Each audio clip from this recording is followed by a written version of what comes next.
الرحمن الرحيم الحمد لله رب العالمين والعاقبة للمتقين والصلاة والسلام على أشرف الأنبياء والمرسلين وعلى آله وأصحابه أجمعين أما بعد وقد قال الله سبحانه وتعالى فأعوذ بالله من الشيطان الرجيم بسم الله الرحمن الرحيم اليوم أكملت لكم دينكم وأتممت عليكم نعمتي ورضيت لكم الإسلام دينا وقال الله سبحانه وتعالى وما آتاكم الرسول فخذوه وما نهاكم عنه فانتهوا وقال رسول الله صلى الله عليه وسلم خير الحديث كتاب الله وخير الهدي هدي محمد صلى الله عليه وسلم وشر الأمور محدثاتها وكل محدثة بدعة وكل بدعة ضلالة وكل ضلالة في النار. وعن أبي هريرة رضي الله تعالى عنه قال رسول الله صلى الله عليه وسلم كل أمتي يدخلون الجنة إلا من أبى قيل من يأبى قال من أطاعني دخل الجنة ومن عصاني فقد أبى أو كما قال صلى الله عليه وسلم. صدق الله مولانا العظيم وصدق رسوله النبي الكريم. Respected brothers and sisters in Islam, all praise due to Allah subhanahu wa ta'ala who has granted this opportunity to gather here in the house of Allah subhanahu wa ta'ala to learn the deen of Allah subhanahu wa ta'ala in Sharia of our beloved Rasul Hazrat Muhammad Mustafa sallallahu alayhi wa sallam. May Allah give us tawfiq to practice upon it with ikhlas, with sincerity to please Almighty Allah and to become successful in hereafter. I appreciate your coming here in this weekend. May Allah reward you for your sacrifices and coming here to learn the deen of Allah subhanahu wa ta'ala. And I thank on behalf of Muslim community of Fairfield, Mufti Sahib, Mufti Abdullah Nana. He is very busy Mufti in this area, but Alhamdulillah he sacrifices time.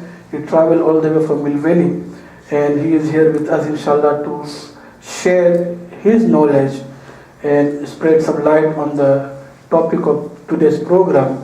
Without going in further, our program, as we know, the topic of this program is Sunnah versus Bidah. एक उर्दू के शायर ने कहा है नक्शे कदम नबी के है सुन्नत के रास्ते, नक्शे कदम नबी के है सुन्नत के रास्ते और अल्लाह से मिलाते हैं, नक्शे कदम नबी के है जन्नत के रास्ते, नक्शे कदम नबी के है जन्नत के रास्ते और अल्लाह से मिलाते हैं सुन्नत के रास्ते. If anyone wants to go to paradise, there is only one way, and this is the way of Rasulullah sallallahu alaihi wasallam. If anyone wants to link to Allah subhanahu wa ta'ala, connect with Allah subhanahu wa ta'ala, and then there is only one path, and there is the path of Sunnah of Rasulullah sallallahu alaihi wasallam. And Allah ta'ala has says in the Holy Quran, قُلْ إِن كُنْتُمْ تُحِبُّونَ اللَّهَ فَاتَّبِعُونِي يُحْبِبْكُمُ اللَّهُ وَيَغْفِرْ لَكُمْ ذُنُوبَكُم. Other place Allah subhanahu wa ta'ala says, وَمَن يُطِعِ الرَّسُولَ فَقَدْ أَطَاعَ اللَّهَ. That whoever will obey Rasul sallallahu alaihi wasallam, in fact he obeyed Allah subhanahu wa ta'ala. So obedience of Allah subhanahu wa ta'ala, pleasure of Allah subhanahu wa ta'ala, mercy of Allah subhanahu wa ta'ala, maghfirat of Allah subhanahu wa ta'ala is all depend and based by following the sunnah tariqah of Rasulullah sallallahu alaihi wasallam. This is the condition. And Allah subhanahu wa ta'ala has made this all لَقَدْ كَانَ لَكُمْ فِي رَسُولِ اللَّهِ أُسْوَةٌ حَسَنَةٌ. The perfect example to follow for the whole of mankind until the day of Qiyamah is the lifestyle of Rasulullah sallallahu alaihi wasallam. And that is why very clearly Allah subhanahu wa ta'ala has mentioned in the Holy Quran, وَمَا آتَاكُمُ الرَّسُولُ فَخُذُوهُ وَمَا نَهَاكُمْ عَنْهُ فَانْتَهُوا. Whatever your Rasul sallallahu alaihi wasallam commanded you to do, we should do it, and whatever he said abstain from it, we should abstain. There is no choice. We are the ummati and followers of Rasulullah sallallahu alaihi wasallam. This is the perfect way. And Allah subhanahu wa ta'ala has completed deen of Islam on the Yawm al-Arafah and the Hajjatul Wada, and this ayat was revealed to complete the Sharia of Islam until the day of Qiyamah. So Allah subhanahu wa ta'ala has perfected our deen, our religion, and this is the only way Allah subhanahu wa ta'ala is going to please with us. Now Sunnah, as Mufti Sahib will explain further, is the whatever Rasulullah sallallahu alaihi wasallam did, said or approved. Whatever Rasulullah sallallahu alaihi wasallam did, said or approved, it becomes Sunnah. Whatever is Bid'ah, which is not found any base, any hadith, any act of Rasulullah sallallahu alaihi wasallam and the Khulafai Rashidin, because one of the hadith Rasulullah sallallahu alaihi wasallam has mentioned, alaykum bi sunnati wa sunnatal Khulafai Rashidin al-Mahdiyyin tamassaku biha wa atu alayha bin nawajiz aw kama qala sallallahu alaihi wasallam.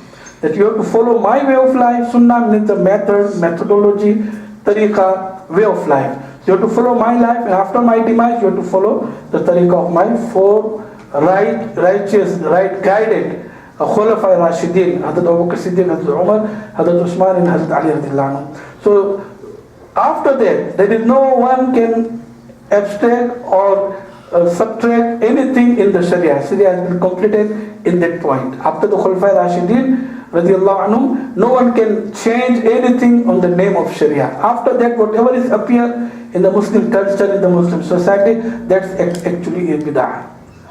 Man ahdatha, Rasulullah sallallahu alaihi wasallam mentioned, man ahdatha fi dinina fahuwa raddun.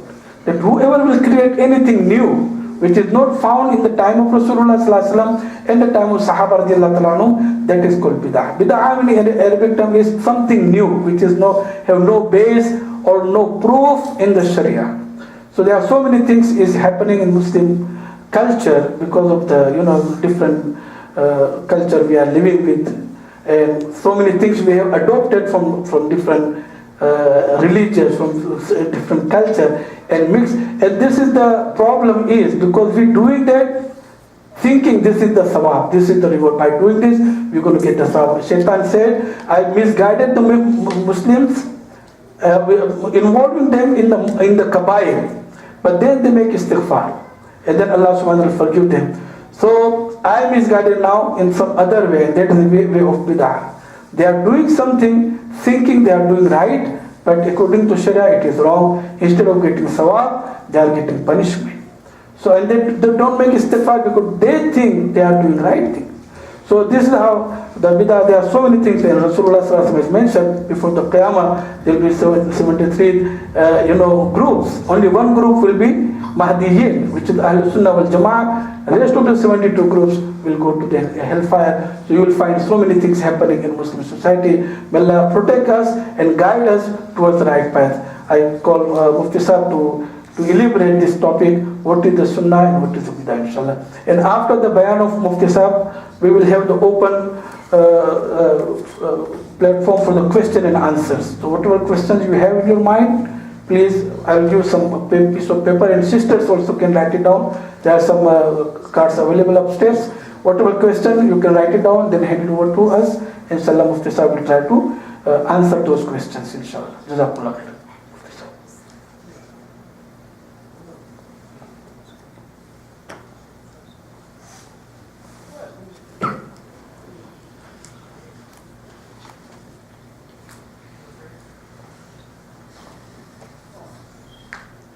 Bismillahirrahmanirrahim. Alhamdulillah bil alameen.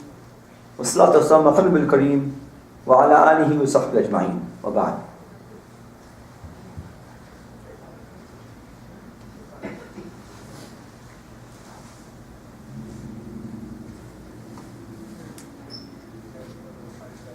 The first point of discussion is for us to first ponder over and reflect over the status of Rasulullah sallallahu alaihi wasallam. We believe, we as Muslims, part of our faith is that Rasulullah sallallahu alaihi wasallam is the most beloved human being on this universe to Allah subhanahu wa ta'ala. In fact, he is the greatest human being on this universe. And we should love Rasulullah sallallahu alaihi wasallam more than any other human being on this earth. The dictates of love, لا يؤمن أحدكم حتى أكون أحب إليه من والده وولده والناس أجمعين. We should love Rasulullah sallallahu alaihi wasallam more than any other human being on this universe.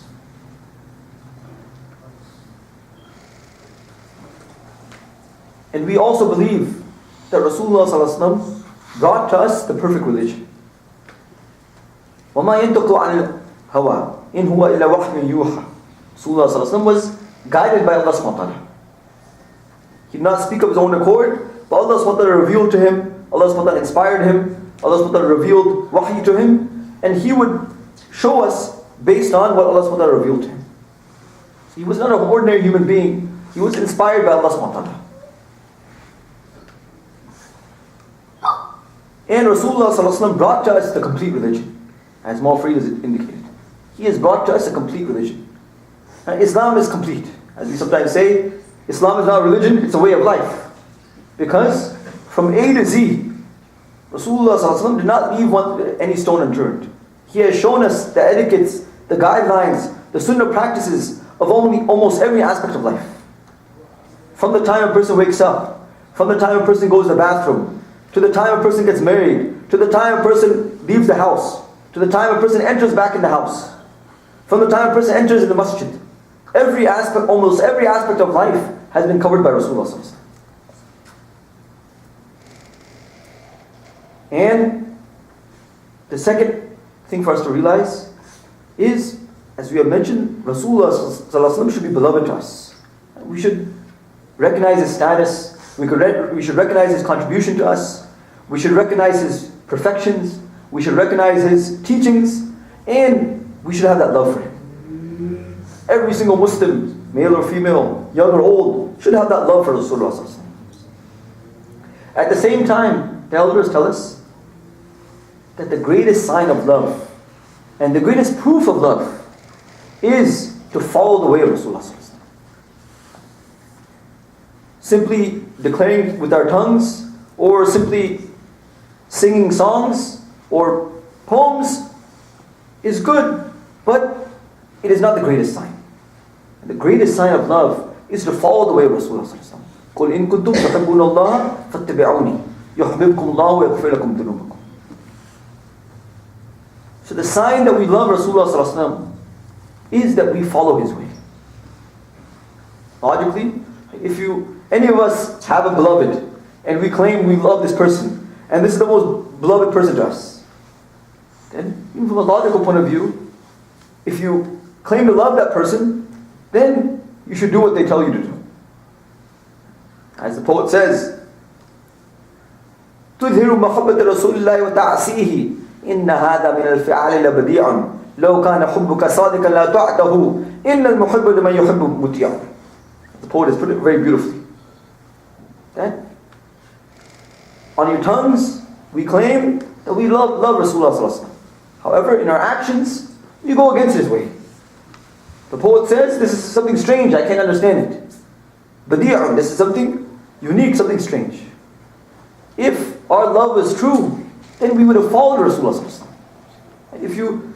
This is your beloved person, this is a person you claim to love more than anything on this earth, and your beloved, whether it's a wife, whether it's a husband, your beloved tells you 12 o'clock at night, go to the store and bring me milk, or go to the store and buy me this. You say, hell no, I'm not going to do it.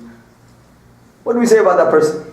All day you've been saying how much you love that person, and when it comes down to it, when that person tells you to do something, you say, hell no, I'm not doing it. So even from a logical point of view, let us realize true love is in obedience. True love is in obedience. The best way a person can show their love for Rasulullah sallallahu alaihi wasallam is to follow his way, is to revive his sunnah teachings and to inculcate his sunnah teachings. And our elders and the pious scholars tell us that what is the status of just one teaching of Rasulullah sallallahu alaihi wasallam? What is the value of one sunnah of Rasulullah sallallahu alaihi wasallam? The elders say, just one sunnah teaching of Rasulullah sallallahu alaihi wasallam is more valuable than this entire universe and what it contains. All the money on this earth, all the valuable things on this earth, just one sunnah of Rasulullah sallallahu alaihi wasallam has more value. And it's something which is easily said, but the reality has to come to our hearts. What is the value of one sunnah of Rasulullah sallallahu alaihi wasallam? As the hadith explains, authentic hadith mentioned in Targhib al-Tarhib, Man tamassaka bi sunnati inda fasad ummati falahu ajru mi'ati shaheed. قال حافظ المنذري إسناده لا بأس به. So as we know, as time progresses and as corruption spreads, as we get close to the last days, it will be harder to follow the sunnah. As we know, sometimes you go to the store wearing a topi, or sometimes you eat your food sitting down. Everyone else stares at you. You're weird. We don't understand you. Or someone sees you outside, you have a beard, or someone sees you reading your salat, or someone observes you wearing your hijab. Oh, what are you doing? You stick out. You're weird. So, a time will come where it will be extremely difficult to practice the teachings of Islam. In fact, it will be just as hard as a person picks up a live coal, a burning charcoal, and holds it in their hands. Practicing Islam will also become very difficult. A time will come where it will be extremely difficult to practice Islam and practice the teachings of Rasulullah.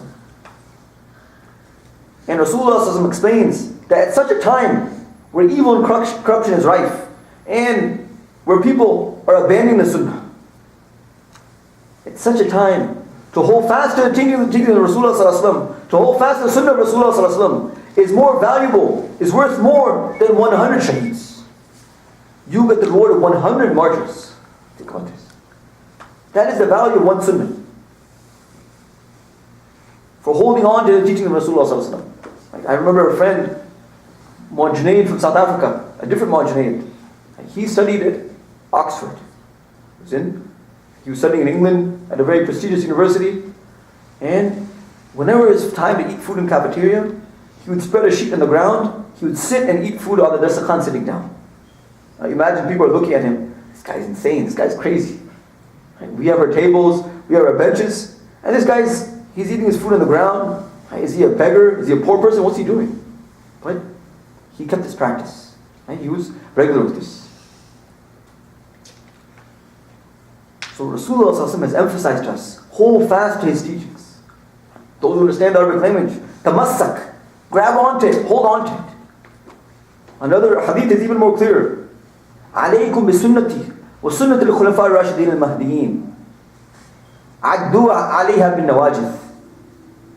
Rasulullah explains, hold fast my way and the way of the 4 Khalifas. Abu Bakr, Umar, Uthman and Ali. Hold on to their way and hold on to my way. An example given, bite onto it, grab onto it like you would with something with your teeth. Now imagine, let's say I have a piece of paper which is worth $1 million, for argument's sake. And let's say someone ties my hands behind my back and my feet are also tied up, and it's $1 million paper.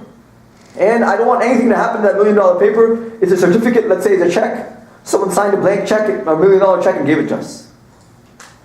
And now you have to make it home, and you want to make sure nothing happens to it. And the wind's blowing, What do? You want to make sure nothing happens to it, you hold on to it with your teeth. You have nothing else, you hold on to it with your teeth. So in the same way, to show us, no matter what, at all costs, no matter what the scenario is, hold fast to Sunnah teachings. Do not budge from the Sunnah way. Hold fast to Sunnah teachings. And numerous hadith of Rasulullah emphasize this to us. As Mawlana Farid explained, Rasulullah has shown us that clear path.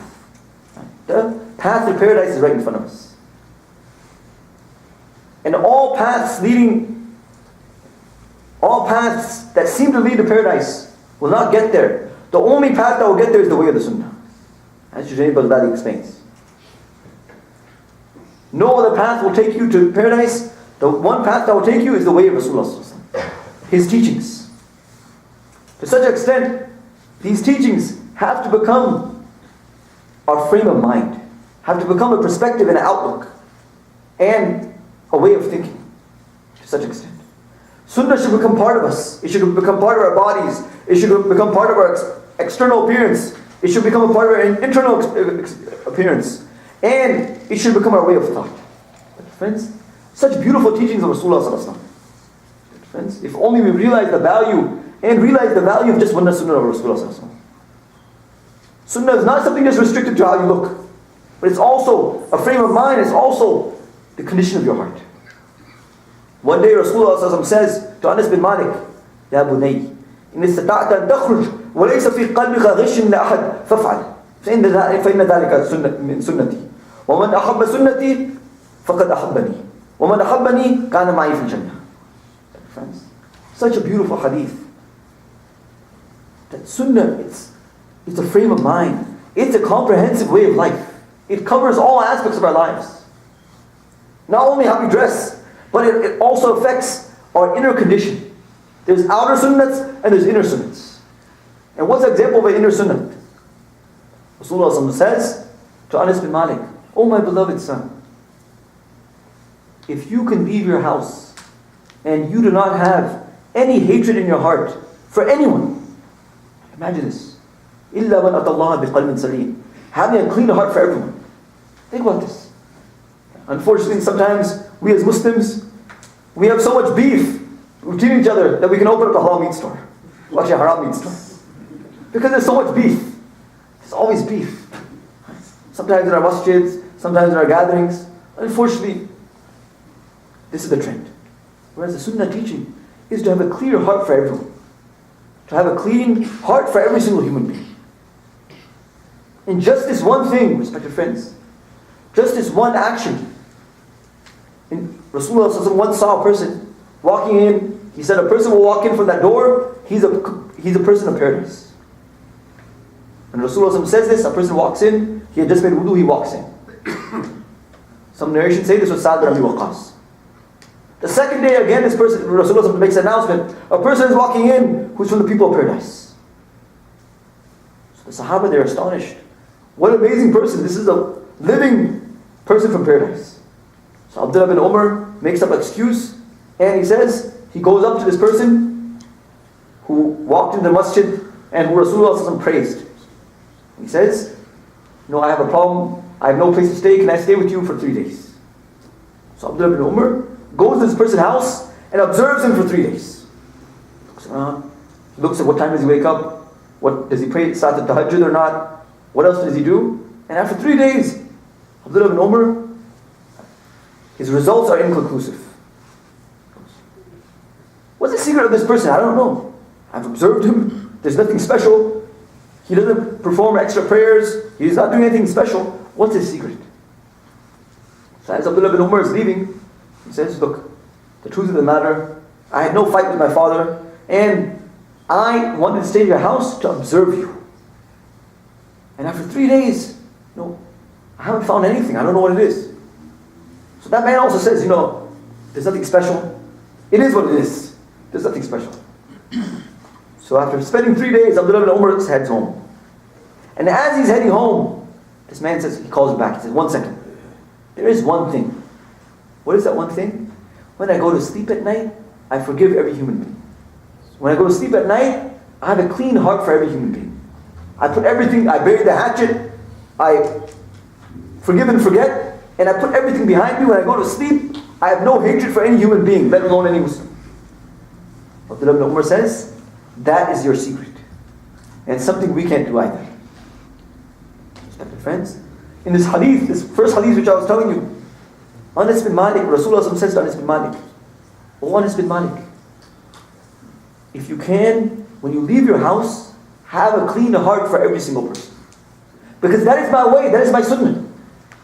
Just as there are external sunnahs, there's also internal sunnahs. About your character, about your behavior, about your spiritual condition. Then Rasulullah goes on to say, because that is my way. Having a clean heart for everyone, this is my way, this is my sunnah. And whoever loves my sunnah, he has loved me. Whoever has loved the sunnah of Rasulullah, they have loved Rasulullah. And whoever loves Rasulullah will be with him in paradise. So again, the road to paradise is there. The sunnah path is right in front of us. In another hadith, Rasulullah is reported to have said, every single human being will enter into paradise. Every single ummati, every single follower of Rasulullah will enter into paradise. Kullu ummati yadkhulul jannah. Except one group will not enter into paradise. The Sahaba said, please, O Messenger of Allah, clarify to us. If all of your ummah will enter paradise, and one group will not enter paradise, let us know so we can be aware, and let us know so we can avoid that. So Rasulullah explains, whoever follows me, whoever follows my way, whoever follows my lifestyle, they'll enter into paradise. And the road is straightforward, it's a clear path. And whoever does not follow the way of Rasulullah, whoever disobeys the way of Rasulullah, then he has refused. He has refused to enter paradise. He had the option of entering paradise, but he himself refused, and he turned away from paradise. So there are numerous verses of the Quran and numerous hadith of Rasulullah which emphasize following his way. وَاتَّبِعُوهُ لَعَلَّكُمْ تَهْتَدُونَ. Follow his way so you can be rightly guided.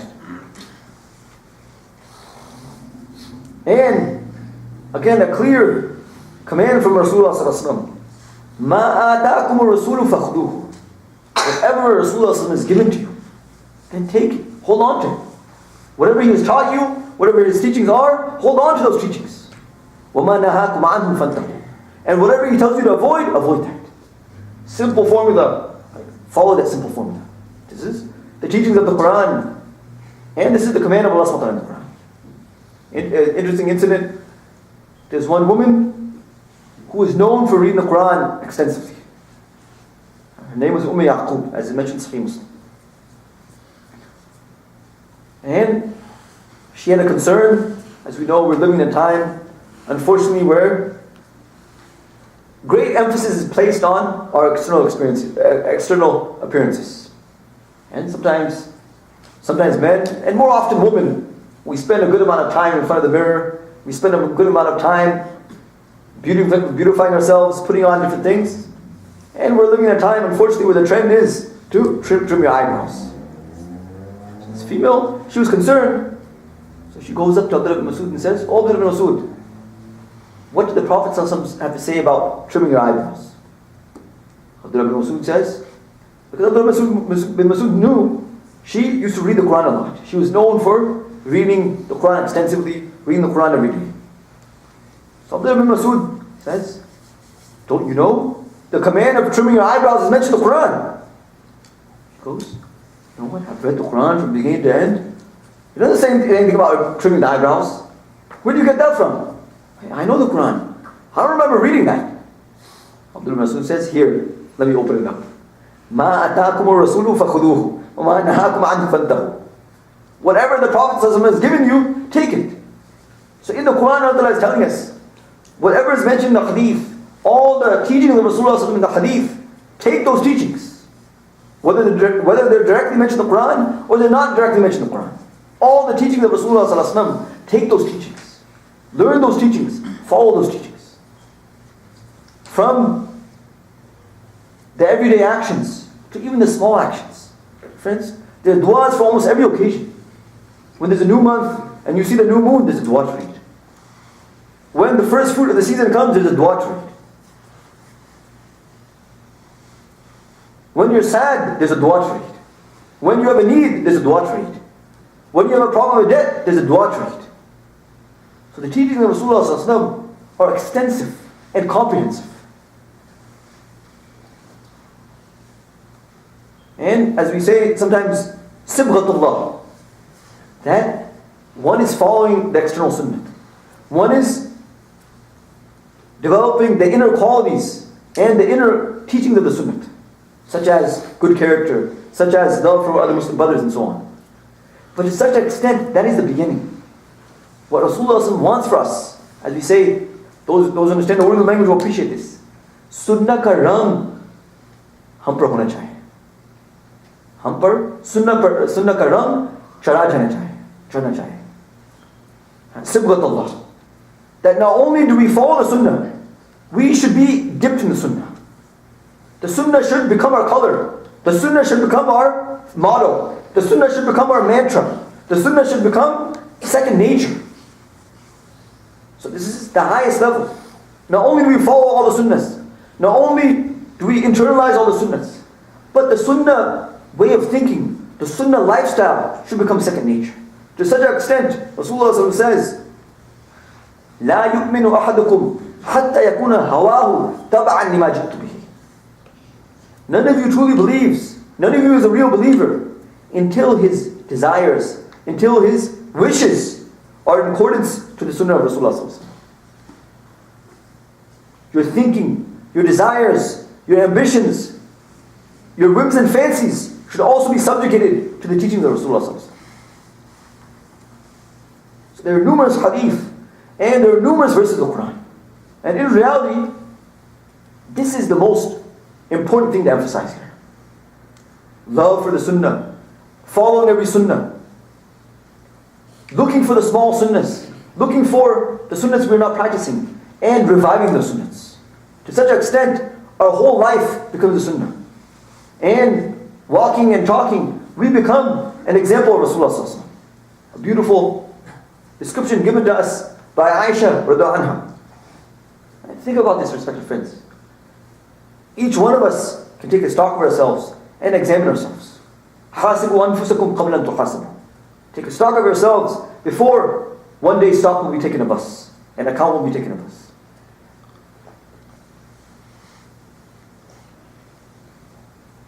So, we should look at our own lives and see to what extent are we following the Sunnah of Rasulullah sallallahu alaihi wasallam. In all aspects of our lives, to what extent are we following the Sunnah of Rasulullah sallallahu alaihi wasallam?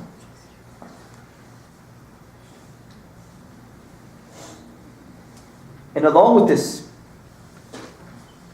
let us also understand that what is the relationship between Sunnah and Bid'ah? So let us understand, Sunnah and Bid'ah are two diametrically opposed concepts. They're directly opposed of one another. If Sunnah is there, Bid'ah will not be there. If Bid'ah is there, Sunnah will not be there. They are two diametrically opposed concepts.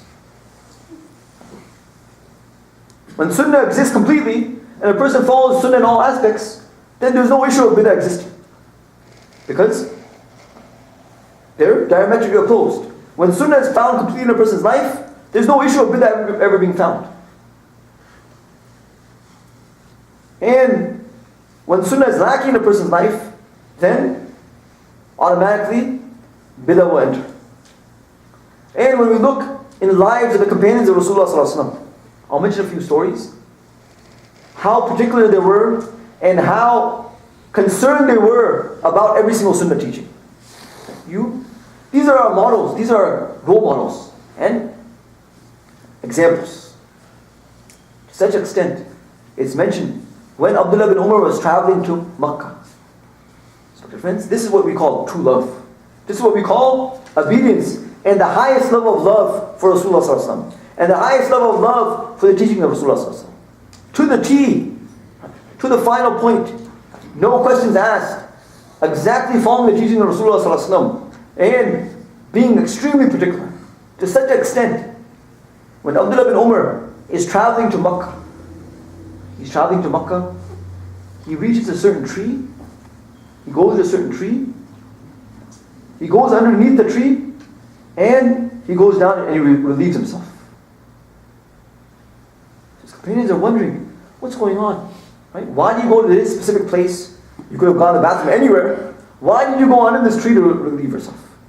He goes, because I saw Rasulullah sallallahu alaihi wasallam doing this, and I will follow it as well. Yes. To such an extent, the companions were so particular. When they would narrate a hadith, for example, the famous hadith, Ali radiallahu anhu, he narrates the hadith of the dua to read before traveling. Subhanallah, sakhkhara lana hadha, wa ma kunna lahu muqrinin, wa inna ila rabbina lamunqalibun. Allahu Akbar, Allahu Akbar, Allahu Akbar. Then Ali starts laughing.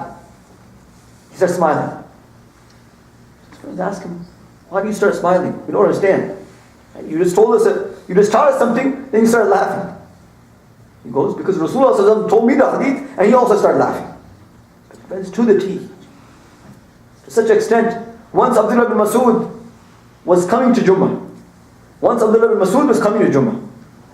And you imagine, as we have a speaker system, people outside, people in the women's section can hear us. So Abdullah bin Mas'ud is walking into the masjid, and maybe he's 20, 30 feet outside. Rasulullah says to everyone, sit down. Abdullah bin Mas'ud hears this, he's outside, he sits down in the parking lot. Imagine that. He hears the command of Rasulullah, sit down, he's in the parking lot, he sits down right in his place. No questions asked. Friends, no questions asked. You'll find many examples. Numerous examples. Imagine, to such an extent, Abdullah bin Umar, right? Once he was married, there's a woman who he loved. Umar did not like that woman. Umar complains to Rasulullah. Rasulullah says, divorce her right now. Abdullah bin Umar goes and divorces her. Friends? So, this was the highest level of obedience. They followed the Sunnah to the T. And they were so particular, every action, whether they understood it or they did not understand it, or whether they wanted to do it or did not want to do it. And this is the test of love. This is the real test of love. People might make fun of you, it might look weird, drinking water sitting down, or For example, eating with your hands, but that love is there. Our teacher mentions an interesting incident that Muhammad Shah Kashmiri had a meeting with one of the teachers at Azhar University. We had a meeting with one of the teachers about Azhar University. So the teacher of Azhar University, he asked for a spoon. When it came time to eat food, he asked for a spoon. He was eating with a spoon. Muhammad Shah Kashmiri looks at him and says, I eat with my hands, and my hand is the best spoon. He says this is the teachings of Rasulullah Sallallahu Alaihi Wasallam, and he goes on to mention 5 benefits of eating with your hand. Because the spoon sometimes, if you are too forceful, it might damage your gums, it might cause bleeding. With a spoon, you don't know how hot the food is, how cold it is. There's enzymes in the food that from your hand that go to the enzymes, and he named many other benefits. So friends, we've seen many incidents. They say some of the prominent US scholars, they accepted Islam because they saw some people sitting on the ground, eating the Sunnah way, eating with their hands. Many people have accepted Islam just by looking at this. I remember my own incident. A person accepted Islam just looking at me wearing my turban when I was going to UC Berkeley. Long story. But friends, but the Sunnah, this is the way to get to Allah subhanahu wa ta'ala. And the Sunnah, it attracts people. The Sunnah is simple. The Sunnah has blessings, has divine light. And the more we bring in the Sunnah in our lives, the more blessings come in our lives. So we should make it a point to learn every single Sunnah. Learn every single Sunnah. So many Sunnah teachings we're not aware of. You have entire books written from A to Z, Shama'il al-Kubra, Sunnah al-Tirmidhi. You have entire books describing all aspects of the life of Rasulullah Sallallahu Alaihi Wasallam. How he talked, how he walked, how he ate, how he slept. All descriptions are given. Now moving a little bit forward, as I mentioned earlier, what exactly is this concept of bid'ah, and why is it so serious? So let me, as Mu'awwal Fareed has mentioned earlier, let me mention some examples, and let me explain how serious it is. Now, sitting in the masjid, based on my understanding of Islamic law, I will tell you right now, if you have one person who is an alcoholic, who doesn't come to masjid, who is completely away from Islam, who does not practice Islam at all, and you have another person who has a beard, you have another person who comes to the masjid, you have another person who is a practicing Muslim, but the person who is a practicing Muslim, who comes to the masjid, who has a beard, that person is involved in a bid'ah. That person is involved in a bid'ah. The scholars will tell you, the other person is an alcoholic, he's a fornicator, he's far away from the masjid, he doesn't read the salat, he's committing many major sins. But head to head, looking at the two people, the scholars will tell you, that person who is a fornicator, who's an alcoholic, who's away from the masjid, that person has a better chance, and that person is in a better position than that person who's involved in bid'ah. You may ask, what's your proof? Why? How are you saying this? But friends, the reason is this. When a person commits a major sin, okay, not reading a salat is wrong. Let's make that very clear. Right? As a Muslim, you have to read it 5 times salat. Drinking alcohol is wrong. It's haram. Right? A Muslim should not drink alcohol. Fornication is wrong. Right? A Muslim is not allowed to fornicate. But these sins, it is between you and Allah subhanahu wa ta'ala. And all it takes is one day that person makes a sincere repentance, turns to Allah subhanahu wa ta'ala, and says, "Oh Allah, I'll never do it again. Oh Allah, forgive me, I'm wrong." That's it. That's all the person has to do. The road is very easy. Because generally when the person is doing these things, they have a conscience, they know what's wrong and they know what's right, and they know what they're doing is wrong. It's just a matter of them leaving what they're doing. Person, he's drinking alcohol, he knows it's wrong. He knows it's wrong, and he's trying to leave it. But the difference is, that person who's involved in bid'ah, that person who is not doing any major sins, he comes to masjid. But that person who's involved in bid'ah, the harm is this. That person does that bid'ah thinking it to be deen. Thinking that he's going to get thawab for it. That's what the scholars write. Because that person, due to the lack of knowledge, that person thinks that bid'ah action is part and parcel of Islam. They think what they're doing is right. They think it's part of Islam. They think they're getting reward for it. And that person, because they think what they're doing is right, that person is not going to leave that action. You understand that? That person who's out there fornicating and committing adultery, that person knows what they're doing is wrong. That person is trying to leave it, and that person just needs to make tawbah. But that person who's involved in bid'ah, generally, bid'ah is a trick shaitan uses to take away the pious away from Allah subhanahu wa ta'ala.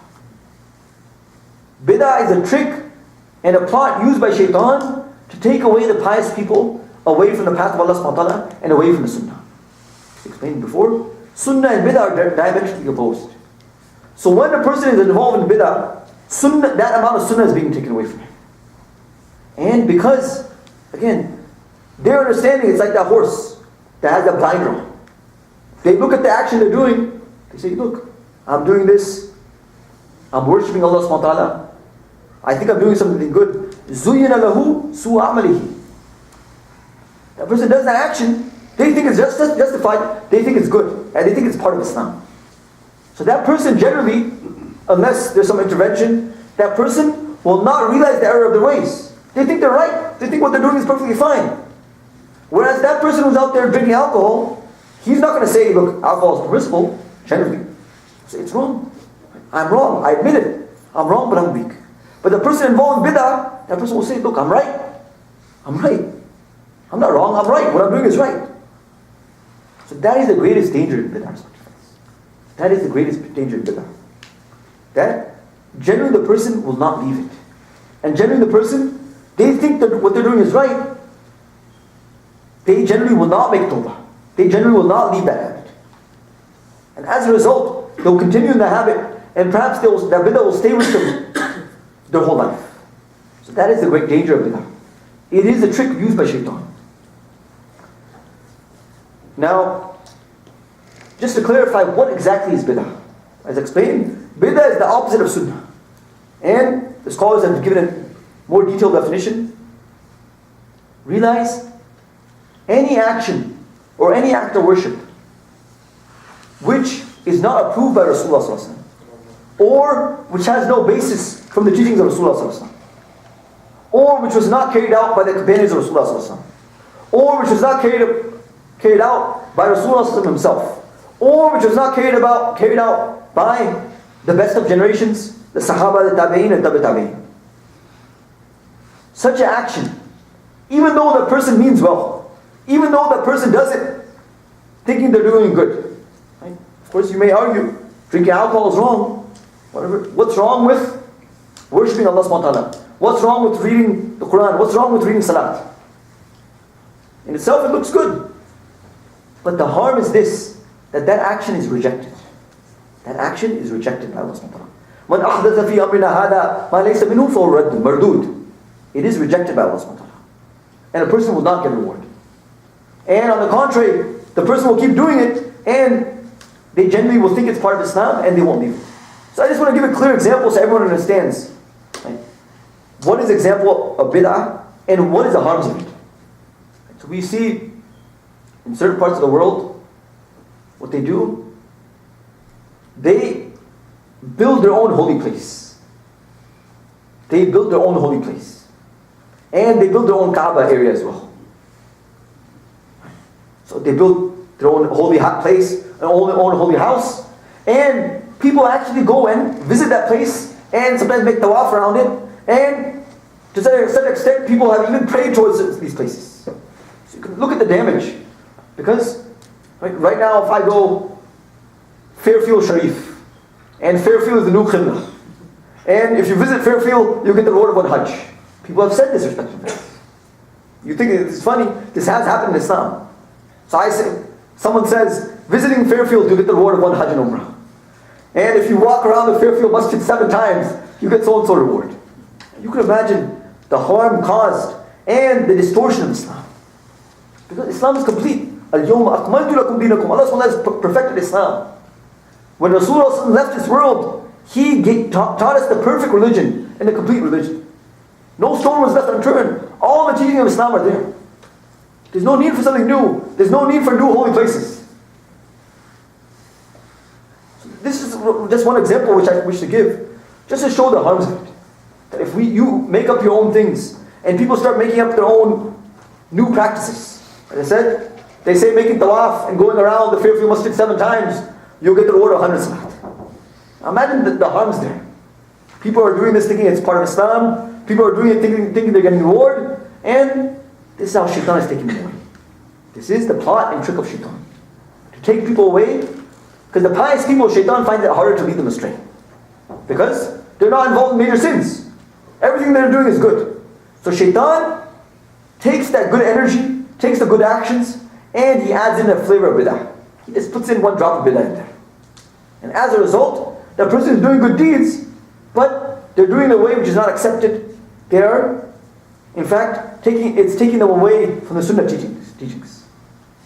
Whenever bidah is found, that amount of Sunnah is removed. So you're being distanced away from the Sunnah path. You're being distanced away from the path of paradise. So these are just some of the harms of bidah. And I will end with this.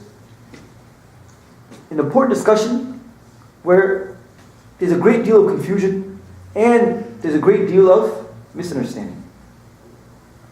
So specifically, let's understand, sometimes a person means well. Sometimes there's misinformation. Sometimes the person grew up doing something. Sometimes the person was misinformed. And let us realize, good is good. And sometimes the person doesn't mean well.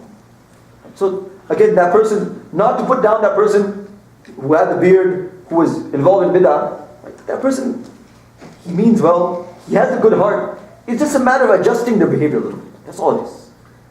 It's just a matter of adjusting that behavior. Right? Because that pious person, they're avoiding major sins, they're coming to the masjid, they're trying to follow sunnah. Sometimes it's a lack of information. Sometimes it's misinformation. Or a lack of knowledge. So that person means well, they want to do good, all they need is a little bit of adjustment, all they need is a little bit of reorientation. That's all it is. Because that person who's doing good, once you encourage them, once you explain things to them, then it's just a matter of adjusting, making a slight adjustment. So, also realize we should appreciate the good people are doing. MashaAllah, look in the world we're living in. The fact that all of you are sitting here on a Saturday night in the Masjid of Allah subhanahu wa ta'ala, in the house of Allah subhanahu wa ta'ala, that is also something great. The fact that people are worshipping Allah subhanahu wa ta'ala, the fact that people are reading the Quran, the fact that people are reading Salat, the fact that people are practicing Islam, in this day and age, that also should be appreciated. Because it's not easy. Because of the distractions, because of the temptations, that should also be recognized. But at the same time, the goal here is, as Muslim brothers, we should be concerned about each other. As Muslim brothers and sisters, we should be concerned about each other. And I would tell you myself, if we should avoid bid'ah, and we should avoid any bid'ah actions, just as we avoid sickness, just as we avoid the plague, just as we avoid anything that's harmful. That value should be there. If the value of sunnah is there, then the realization of the harms of bid'ah should also be there. So the specific discussion here, inshallah we'll open up for Q&A in a few minutes. The specific discussion here right now is something called Isal al-Thawab. Let us understand this concept. Isal al-Thawab means when a person passes away, right, this is proven in the hadith of Rasulullah sallallahu alaihi wasallam, إِذَا مَاتَ ابْنُ آدَمْ إِنْقَطَعَ عَمْلُهُ إِلَّا مِنْ ثَلَاثٍ وَلَدٌ صَالِحٌ يَدْعُو لَهُ. So we know when a person passes away and leaves this world, all their good actions come to an end. All the good actions come to an end. When you're in a grave, you can't read salat, you can't say subhanallah, you can't worship Allah subhanahu wa ta'ala. All your good deeds at that point come to an end, except from a few sources. And one of the sources is your children, your pious children making dua for you. And in the same way, by extension, any good deeds which your surviving relatives or heirs send for you and reach you. So the key here, those who understand Arabic language, Isalu Thawab. The objective, realize this, a person in their grave, they are waiting for good deeds. Some narrations say, like a person who's drowning, that person in the grave, They are hungry, they are thirsty, they are waiting for any good deeds we send them. Because their good deeds have come to end. And any good deed which reaches them will benefit them. So that person in the grave, they're anxious, they're anticipating, they want us to send good deeds. But the key point is making sure and ensuring that that good deed reaches the person. Isalu thawab. Awsala yusilu isan, wusul. Those who understand the Urdu language, making sure that good deed makes wusul to that person who's in the grave. That's our objective. What is the ultimate goal in reading the Quran, in performing salat, in going for hajj, or doing other good deeds, or going for umrah, and sending that good deed to the person? What is the ultimate objective? To benefit the person who's in the grave. To benefit the deceased person. Is that correct? We want to help them. Right there, we care for them, we love them. It might be our father, it might be our mother. We want to benefit them in their grave. Right? And also realize here, there are certain differences of opinion. Imam Shafi, all scholars agree, if you spend money, let's say you give charity on behalf of the deceased person, that will reach the deceased. All scholars are unanimous about this. And it's mentioned about one of the companions of Rasulullah, his mother passed away. He came to Rasulullah and he said, "Oh Rasulullah, my mother passed away. How can I benefit her? I know if she was alive, she would be doing good deeds and she would be doing charity." Rasulullah told him, "Go and dig a well on behalf of your mother. This will help her in her grave. This is the best thing you can do." So bodily worship, everyone agrees. Worship in terms of wealth, spending wealth, everyone agrees. There is a difference of opinion among the scholars regarding sending good deeds to the deceased. Just to make that very clear, according to Imam Shafi, the rewards for good deeds, for bodily worship, does not reach the deceased. He has his own proofs, it's worth mentioning that. But according to the Hanafi school of thought, any good deed you send to the deceased, right now, for example, we're sitting here right now, we're making itikaf in the masjid, we'll be reading Salat Isha in the masjid. Any good deed, you can say, "Oh Allah, please send this good deed to the person who is deceased. Send the reward of this good deed to the person who is deceased." So according to the Hanafi school of thought, they have their own proofs, there's books written on the subject, but Isal al-Thawab has a basis in the Quran and Hadith. And again, the point to emphasize here, making sure that good deed reaches the deceased. And that is why the scholars emphasize that the best way to ensure that the good deed reaches the deceased. Because the companions of Rasulullah, we look at them for guidance. Any action we want to do, any action we want to initiate, let us look first in the life of Rasulullah and let us look at the way of his companions. Did any of them gather for this purpose? Did they make a point of it? Did they ever do it even once? Then you take a look at this. So the fact is, the companions of Rasulullah, yes, they would read the Quran, they would do good deeds on behalf of the deceased. It's mentioned in books. But it's never mentioned that they gathered together for that purpose. Specifically for that purpose. It's never mentioned that they gathered together for the purpose. And the scholars say, it's a simple rationalization that we want to make sure that good deed reaches that person in the grave. And the best way to do so is individually, in the privacy of your home, where it's easier to be sincere, it's easier to do it for the sake of Allah. You're not being assigned how much Quran you have to read. You're not being given a time limit, you have to read the Quran a certain amount of time, but you're doing it individually, based on your energy, based on your zeal and enthusiasm, and it's individual, completely individual. No one is watching you. You're not accountable to anyone if you do it or not. Do it individually and send that reward there. Scholars say this is the best way to help the deceased. Every person individually, not doing it because they're being forced to be there, not doing it because it looks bad, not doing it because it's a ritual. Every person individually, based on their capacity and interest, they do it. This is the best way. And that's why the best way to do it is in an individual form, without any formalities, without setting a time, without making a point of cooking food, and without making a point of certain days, certain times, and fixed times. Leave it to the individual. Let them do it at their own pace. Let them do it according to their ability. Because some people read the Quran faster than others, certain people have more time than others. Leave it to the individual. Right? This is the best way of doing things.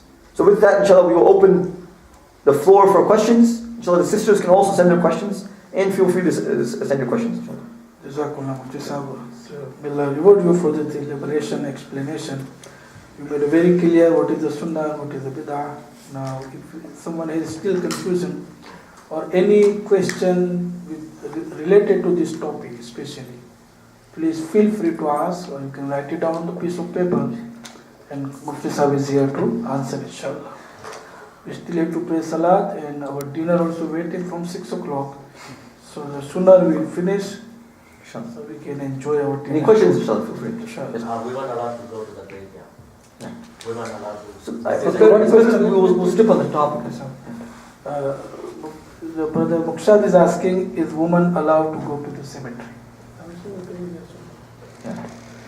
So there's a little bit more description. There are hadith of Rasulullah where he discouraged women from going to the graveyard. Generally because women are more emotional. Sometimes they can't control their emotions in the graveyard. So on certain conditions it might be permissible. But generally it is something which is discouraged. There are numerous hadith on this subject as well. So there's more written about this. Right? You can speak with Maul Farid. Right? You'll find 3-4 pages of fatwas and a detailed description and explanation of this. Right? But the summary is this. It may be permissible under certain conditions, but generally it is discouraged. Looking at the common trend, looking at society today, it is something which is not recommended. That would be the summary. Does it make difference under certain imam for the women to go to the grave? There may be differences of opinion among the scholars, right? But the main thing here, I'm quoting the hadith of Rasulullah. La'ana Rasulullah zawarat al-qubur. This is a hadith in Tirmidhi. Right? So there may be different scholars saying different things. But the key issue here is that sometimes the conditions are not fulfilled when women go to the graveyard. And there's a chance, right, that women will go there, they'll start weeping, they'll start saying certain things. Right? So this is mentioned in a hadith. There's a few hadith on this subject. Any more questions? Let us keep the questions to the topic, inshallah. Okay, so I'll take the question here first. Yes, go ahead. My question was different. Okay. Zakat on diamond. Okay. I don't know, you're going to answer that because this I'll answer very quickly. If the diamonds are for personal use, there's no zakat. If your business is to sell diamonds, you're a diamond retailer, then you do have to pay zakat. According to the Hanafi school of thought, yes. Yeah. Okay, so the question is Bidah a self-made rule made by a person that they think is correct in the path of Islam? So I think maybe I'll give one more example as well. Keep in mind that many things are not left general and not specified in Islam. Meaning, right now at 8:43 on Friday night, on a Saturday night, if I want to sit down and read the Quran, I can read any part of the Quran, I can read any dhikr, I can say subhanallah, I can say la ilaha illallah. So, what bid'ah would mean is that you are restricting an act of worship to a specific time period or in a specific form, thinking that is sunnah or thinking that is part of Islam.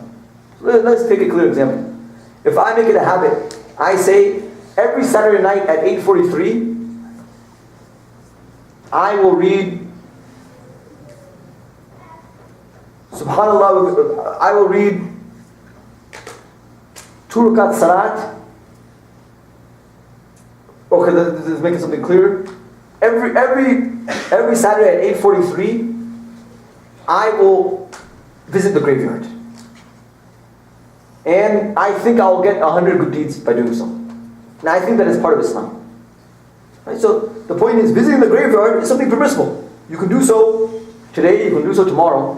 But once you think that a certain time period or a certain form of worship, that on Saturdays at 8:43 p.m. or 8:44 p.m., every Saturday I have to go to the graveyard at this time, it's mandatory, I have to do it, I'll get reward if I do it, I'll lose out if I don't.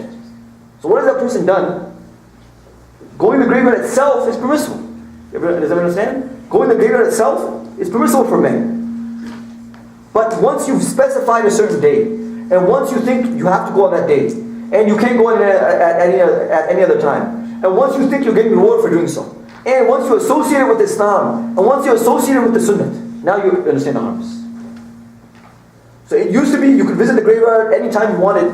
Now when you specified it, what will your children think? They'll think going to the graveyard at 8:43 on Saturdays is part of Islam. It's part of religion. And they will also do it. And now we'll start spreading. And you put it on social media, 8:43 p.m. on Saturday nights, go visit the grave, you'll get the reward of 100 shaheed. Or you get the reward of 50 hajj. And many of these emails that go around, many of these acts of worship, that's the danger here. A person does it thinking they're going to get a specific reward. As you can well understand, there's no specific reward or significance for visiting the graveyard 8:44 on a Saturday night. But once you fix that form, once you associated that with Islam, now this is where the Bidah comes in.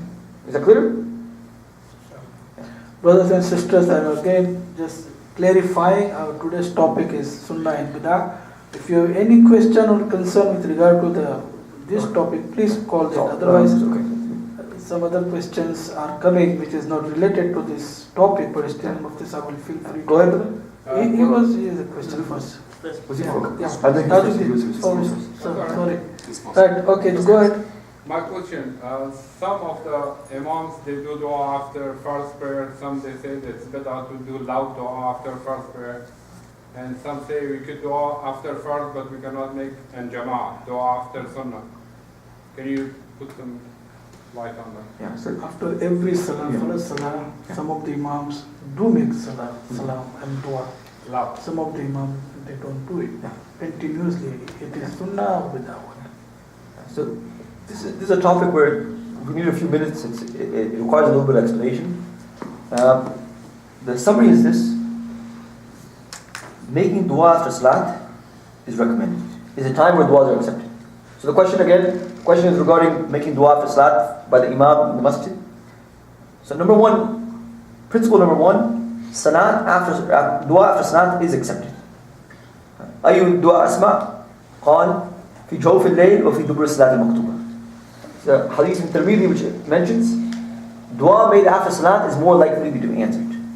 So on this basis, in general, it is recommended to make dua after salat. In general. Point number two, dua made in congregation or in a group is more likely to be accepted than dua made by an individual. There's authentic hadith in Mustadrak al-Hakim. When a group of people get together and make dua and they say Ameen, the dua will be accepted. And you also have the work of the Quran. You have the verse of the Quran, Ujibat da'watukuma. The dua of Musa alayhi salam and Harun was accepted. Now was Harun alayhi salam making dua? No. Musa alayhi salam was making dua, Harun was saying Ameen. So they were making dua in a group, as Allah Ta'ala says in the Quran, that both of your dua is accepted. The dua of the two of you is accepted. So within itself, making dua in a group, whether it's right now, at any time, it increases the chances of the dua being accepted. And certain times Rasulullah did make a dua in a group. However, it's not proven specifically that Rasulullah made dua after every salat in a group. Making dua is proven. He would read Allahumma taslam wa kaslam. He would read Allahumma a'inna ala dhikrika wa shukrika wa husni ibadatik. There are certain duas he did read after salat. So many people negate dua completely after salat. It's also wrong. There's many hadith which prove it. At the same time, it is not an established practice that Rasulullah would make dua in a group after every salat. Sometimes he would perform salat and he would go to his house. And he would do his own adhkar on his own. So on that basis, the scholars say, it is permissible within itself, or we say, mubah. Okay. So let's clarify this issue. Making dua in general after salat is mustahab, based on the hadith. Making dua in general after salat is mustahab. Whether you do it individually, whether you do it in a group, in general, making dua is recommended.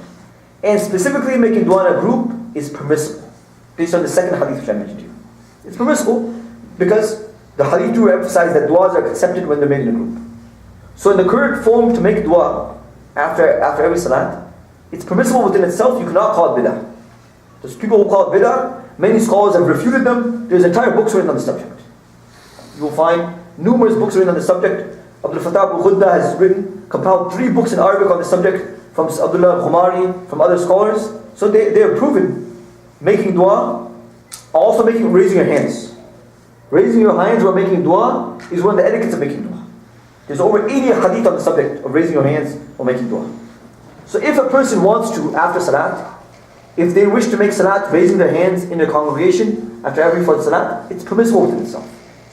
At the same time, we should not overdo it and think and place a value on something or assign a status of something which is higher than what it really is. It's not fard and necessary after every salat that you have to make salat in a congregation after every salat, otherwise your salat is not accepted. So that's all. To think it's necessary is also wrong. But within itself it's permissible. Some people are comfortable making salat in a congregation, some people do it themselves. Because again, the main thing is getting that dua accepted and turning to Allah subhanahu wa ta'ala. Some people, they're more sincere when they make dua on their own. Some people, they don't know the duas, and for them to say Ameen behind the Imam is a little bit easier. So you look at your situation. At the same time, to insist that it has to be done, and to think that it's fard ayn, it's absolutely fard, that's also wrong. Because it's, in certain times you should also leave it as well. At the same time, certain Imams, some scholars say, it's better to make dua silently. So on that basis, many Imams and ulama, this is a valid difference of opinion among the scholars. Some people say the best dua is made out loud, and other people say the best dua is made silently. So there's different positions on this. But at the very least, let's say, if a person wants to make dua in a congregation after salat, it's permissible. You don't have to do it all the time, but it is permissible. So this is that middle path. It's middle path. That if you leave it out completely, that's also, you're losing out on the opportunity to make dua. And if you insist on doing it all the time,